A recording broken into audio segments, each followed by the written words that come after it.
Las unidades pedagógicas hospitalarias atienden a niños hospitalizados por enfermedad y así compensan el tiempo de hospitalización para evitar que afecte a su desarrollo escolar.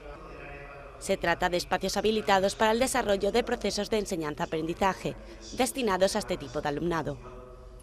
Alrededor de 1.850 niños reciben clase en los hospitales de la Comunidad Valenciana durante 2010-2011. En Valencia se ha realizado la primera jornada sobre unidades pedagógicas hospitalarias.